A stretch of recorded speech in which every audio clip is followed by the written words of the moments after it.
Lopes fans, welcome in. My name is Brennan Williams, and this is Go Lopes Radio. We are coming to you live. Rapid reaction after GCU falls to UNLV in Vegas, 80-78, guys. A brutal loss, and that will be it for the bubble conversation this year for this team. This will now be a 3 or 4 day team in March sort of situation for them moving forward.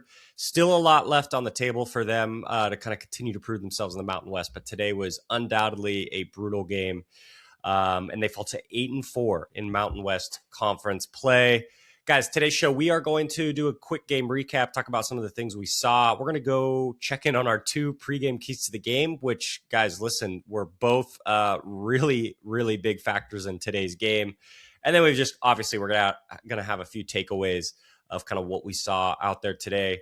But let's get into our game recap because, guys, I thought that first half was about as bad as this GCU team has played, and kind of, I hate to use a term like unlikable first half, but kind of an unlikable first half.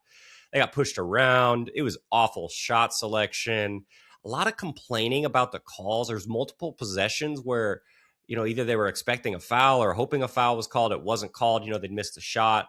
And listen, I don't know if it was a foul or not. There were a few kind of weird calls towards the start of the game, but people were kind of just stopping and looking at the refs, not getting back. Felt like it was kind of in their head a little bit early on, and it was just really, really bad play from there. Now, listen, they showed a little bit of life at the end of the first half, but again, there was a big 3 hit at the end of the half by UNLV to kind of answer that GCU run. There was a Bryce technical in there in the first half as well. He was super frustrated. Again, the calls were weird. I thought the tech was just, I guess maybe it was used to try to give the team some energy and a boost, but it was a 2-point game as well at the end of the game. So 2 technical free throws there seemed to be a big factor, but yeah, guys, just a disappointing all-around first half when you talk about the play, kind of getting pushed around by UNLV, who was down 2 starters, by the way. That has to be talked about here, and just didn't shoot the ball well at all and didn't really have anything going. And all that to say, guys, they were down 10 at the end of the half. Super winnable game. We know UNLV has had a ton of meltdowns this year in years previous. They haven't been a super kind of reliable group, undisciplined, turnovers, fouls. They only had, I think, 8 scholarship guys dressed and available today. So the second half was obviously very predictable. It was messy, kind of bogged down, kind of ugly. And GCU, as you'd think, gets right back into it. Guys, they cut it to 4 multiple times there in the second half. It looked like they were about to kind of grab control of the game. Every single time UNLV would answer there and score. GCU would never get it closer than 4 during that run. Now they'd get it closer a little bit late. But a lot happened before we get there because UNLV just starts crumbling, right? They've got guys in foul trouble. They are teetering. They are on the edge. I thought all GCU honestly had to do was play an average half and they win that game. And unfortunately, they don't get it done. Yes, they cut, into the lead late. And, they cut it to 2, they cut it to 3 at different times, but UNLV would make their free throws, even after a bunch of really chaotic plays, some bad inbounds, all sorts of chaos going on down there. UNLV certainly was not trying to win that game, it felt like at the end, but they still hung on. They beat the Lopes, and GCU falls 80-78. Like I said, 8-4 now in Mountain West Conference play, right after they had kind of taken their seat back as a top 4 seed. After the Nevada loss, unfortunately, they drop a game now and fall to 8-4. Guys, let's go into our 2 pregame keys to the game because, like I said, they ended up being a big factor tonight. I talked about how UNLV, they foul a ton on defense, and they also get to the free throw line a ton as well. Now, they don't shoot it great, but they get there a lot. And, guys, UNLV fouled a ton. They had, I think, at one point, it was 4 guys with 4 fouls, I think with about 6 minutes left in the game. And a bunch of those guys, I think, had 4 fouls with like 13 or 14 minutes left in the game. So UNLV was really sloppy, really undisciplined, and kind of did exactly what I guess they've done all season and kind of what we talked about pregame. And UNLV ends up going 18 for 19 from the line. They were still pretty aggressive, I thought. They made, obviously, their free throws down the stretch when GCU was fouling to try to get back into the game. That was a big storyline as they just took advantage of those free throws at 18 or 19. They get the technical free throws as well in there. And the Lopes were 26 of 35. I thought GCU was, I don't know, I guess kind of aggressive offensively, trying to get to the free throw line. I just thought a lot of that was just honestly more UNLV was super undisciplined and kind of all over the place. And GCU does get to the line 35 times. So in theory, they, quote, win the free throw line battle. They're +8 there. But I got to be honest, this is a massive loss, I think, for the Lopes. Obviously, UNLV kind of as I believe, 68% free throw shooting team this year to go 18-19. But GCU to leave 9 points on the table there. It felt way worse when you're watching it eye test wise. It felt like they shot the ball way worse than 26-35, but they leave 9 free throws on the table there. That could have been a massive factor. Again, there were some uncalled UNLV fouls early in the first half, maybe some dicey block charge calls in the second half, kind of all sorts of stuff going on there. But again, I just thought GCU was bothered by UNLV and their physicality.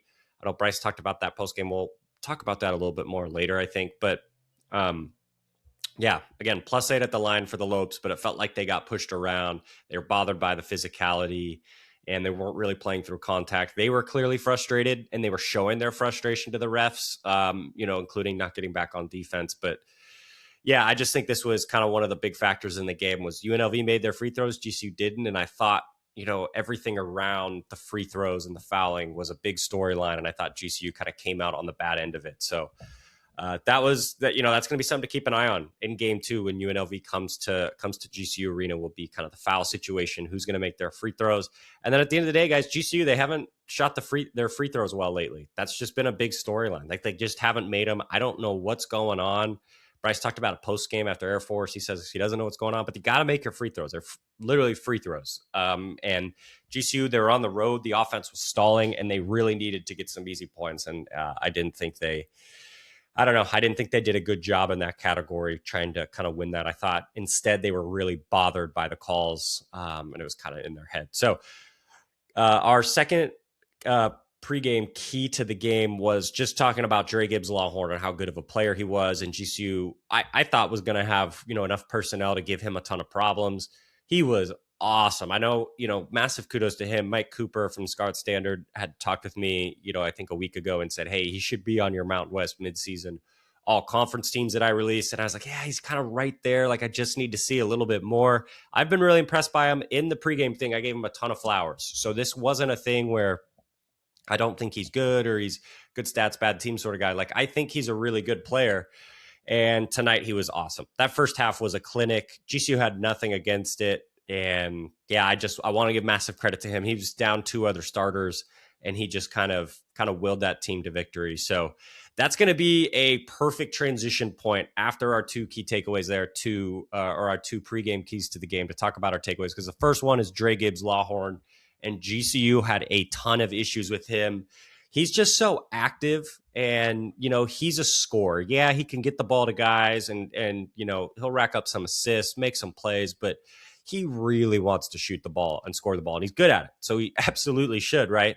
So I thought he was really successful coming off some of those screens. Defenders were getting on his back when they were coming off some of those screens, and he's getting into the paint, and he was patient. He's poking and prodding. He was getting to the line. And then at the end of the day, I just think this is inexcusable on all fronts. Their best player, pretty much their only reliable offensive weapon, a guy you could really rely on, I would say, for the Rebels.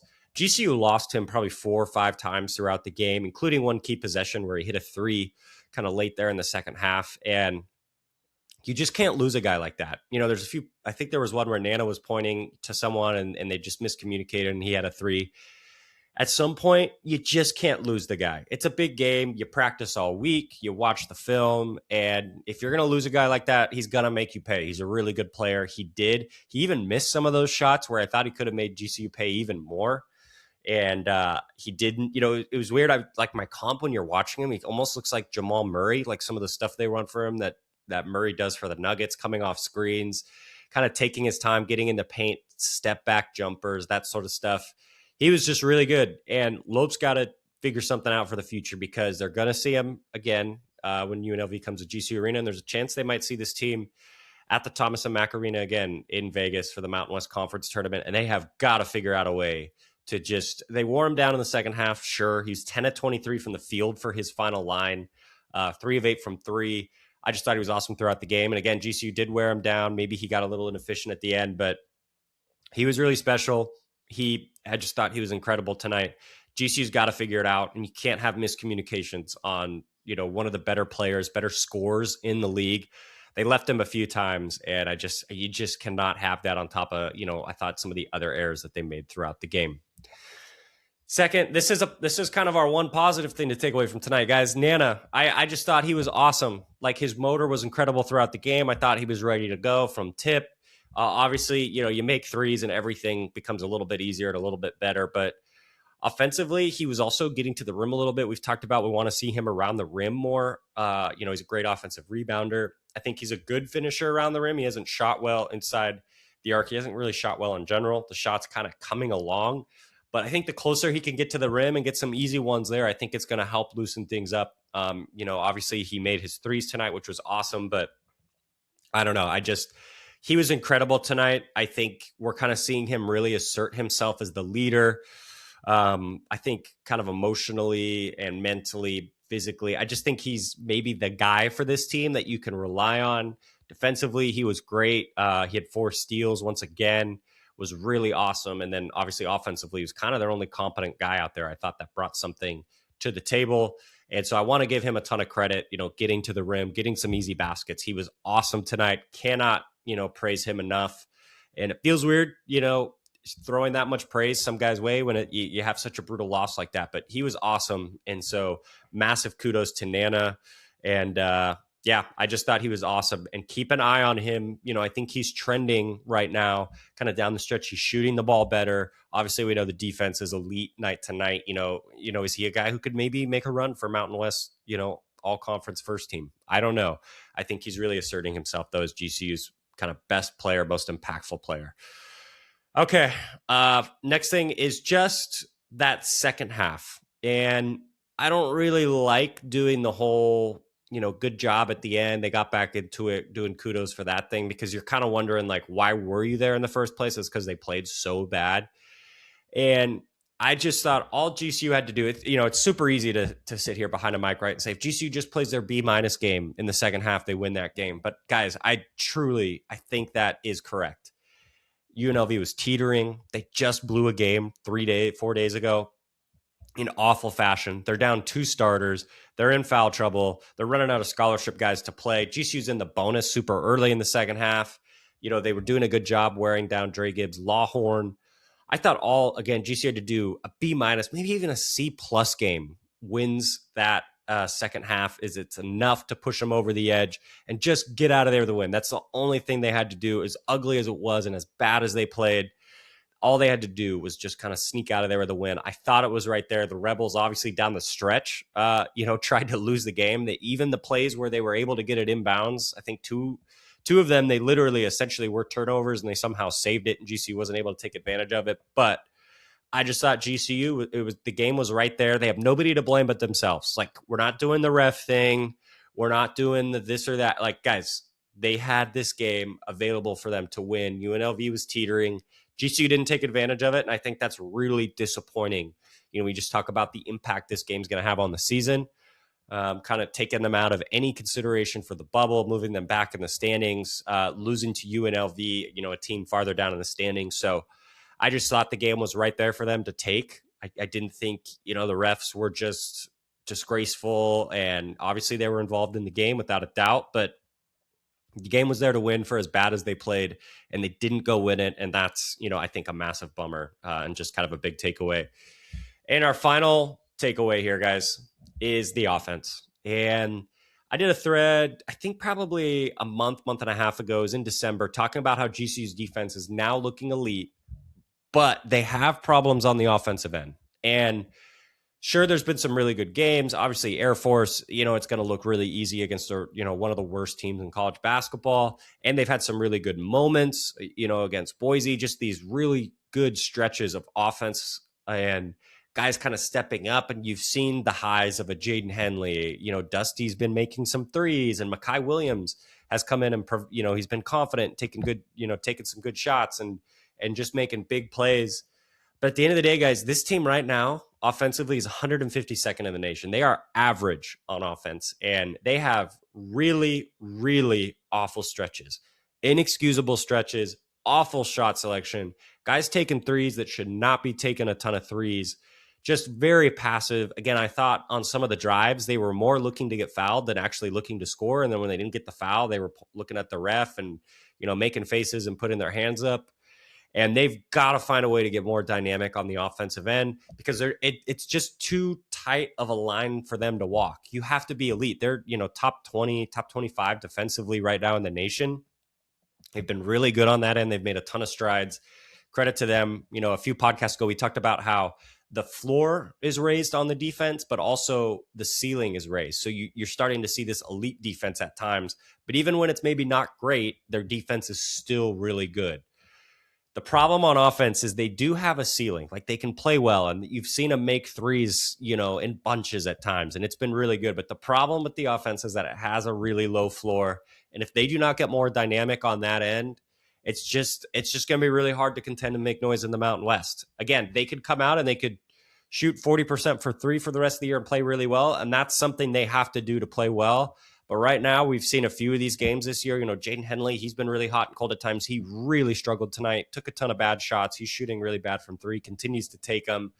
Guys don't look decisive. A ton of turnovers. Obviously, Makai struggled with the turnovers tonight. Just guys not being super dynamic on the offensive end. They're not making plays for other guys. I mean, we saw an FA post up with 2.5 minutes left in the game. Like, would that have been that hard to do at any point during the game? FA just posted up and they got him the ball. They're struggling with passes into the post. It just is not working offensively, and they've got to improve their floor. I get the ceiling's really good. Things get humming. They're making threes. The ball is moving.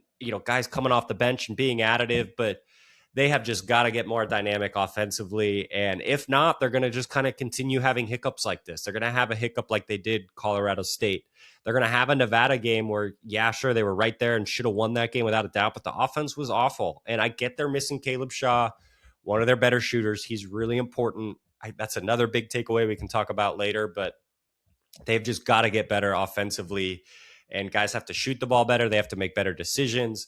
And they just need a better kind of, identity on the offensive end. And I get the toughness thing. GCU was getting pushed around. I talked about with Jerry Gibbs Lawhorn how, guys were trailing them on screens and happy to just do that and not providing any resistance.